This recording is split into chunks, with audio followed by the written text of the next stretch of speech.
দেশ জুড়ে ভোটার তালিকায় সংশোধন নিয়ে এবার নির্বাচন কমিশনের পক্ষ থেকে কড়া পদক্ষেপ।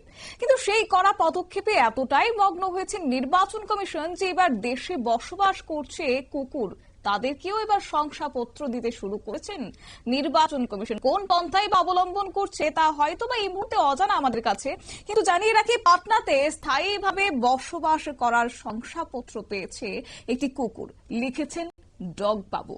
আর যাকে ঘিরে সোশ্যাল মিডিয়া জুড়ে একটা শোরগোল সৃষ্টি হয়ে গেছে। নির্বাচন কমিশনের এই ভূমিকা, কোন পন্থা কি রয়েছে তা নিয়ে এবার সরব হয়েছে বিরোধীরাও। যাবো এই প্রসঙ্গে আমাদের সঙ্গে যুক্ত হয়ে গেছে প্রতিনিধি সৌম্য মুখোপাধ্যায়। সৌম্য, কি বলবে?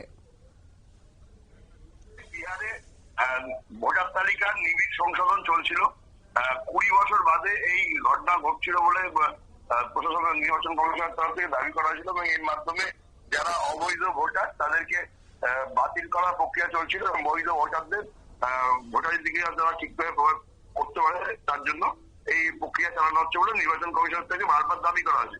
আর সেইখানে একটা অদ্ভুত ঘটনা তোমার সামনে এসছে।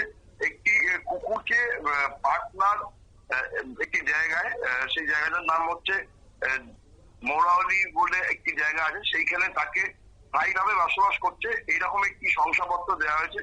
এবং সেই শংসাপত্রে বিহারের সরকারের সিলমোহর রয়েছে, সেখানকার আঞ্চলিক অফিস, কৌলিচক এলাকার রাজস্ব আধিকারিক মুরারি চৌহানের ডিজিটাল সিগনেচার রয়েছে, এবং এই তাকে ডিজিটাল যে সিগনেচার দেওয়া তাকে রেসিডেন্ট সার্টিফিকেট দেওয়া হয়েছে স্থায়ীভাবে বসবাস করা। পাটনা জেলার কৌলিচক এলাকার 4 নম্বর ওয়ার্ডে এই কুকুরটি বা ডগ বাবু নামে তিনি সেখানে স্থায়ীভাবে বসবাস করে, এরকম একটা শংসাপত্র দেওয়া হয়েছে। এবং এই শংসাপত্র ছবি সোশ্যাল মিডিয়াতে ভাইরাসদের তুমুল বিতর্ক শুরু হয়েছে। বৈধ ভোটারদের নাম ছেঁটে ফেলে অবৈধভাবে ভুয়ো ভোটারদের নাম ঢোকানোর চেষ্টা হচ্ছে বলে অভিযোগ করেছে বিরোধীরা। এই ইতিমধ্যেই বিহারে পূর্ণিয়ার সাংসদ বাপ্পু যাদব ওই শংসাপত্রের ছবিটি পোস্ট করে লিখেছে যে এখানে কুকুর স্থায়ী বাসিন্দার শংসাপত্র পাচ্ছে, অথচ মানুষকেই শংসাপত্র দেওয়া হচ্ছে না। এটাই হচ্ছে আমাদের মহান ভারত। এই বিষয়ে নির্বাচন কমিশনের বক্তব্য জানতে চেয়েছেন তিনি। এই বিষয়ে তুমুল সরব হয়েছেন তৃণমূল কংগ্রেসের সেকেন্ড ইন কমান্ড অভিষেক বন্দ্যোপাধ্যায়ও। তিনি আজকেই পশ্চিমবঙ্গে সাংবাদিকদের মুখোমুখি হয়ে বলে যে এফআইআর নাম করে ভোটারদের ভয় দেখানো হচ্ছে, সাধারণ মানুষের অধিকার কেড়ে নেওয়া হচ্ছে, এদিকে কুকুরের নামে ভোটার আই কার্ড তৈরি করা হচ্ছে। এটাই বিজেপির মুখোশ, এবং বিজেপি এইভাবেই ভোট করিয়ে জিততে চাইছে।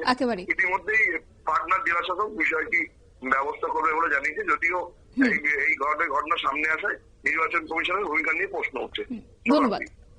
অর্থাৎ জাতীয় নির্বাচন কমিশন বলে কথা, বিশেষ সমীক্ষা হচ্ছে, বিশেষ নিবিড় সমীক্ষা হচ্ছে না। অবশ্য যে লিস্ট সেখানে বের করা হয়েছে ডগবাবু এবং তার পিতামাতার নামও লেখা হচ্ছে। ভাবা যাচ্ছে নির্বাচন কমিশনের এই হাস্যকর সিদ্ধান্ত সেটা আর বলার অপেক্ষা রাখে না। তবে আগামী দিনে কি এবার একটি কুকুরও ভোটার তালিকায় তার নাম উঠবে, কিংবা ভোট দিতে যাবেন, গণতান্ত্রিক অধিকার সে প্রয়োগ করবেন ভোটার লিস্টে, সেটা অবশ্য দেখার বিষয়। নির্বাচন কমিশনের পদক্ষেপ বলে কথা।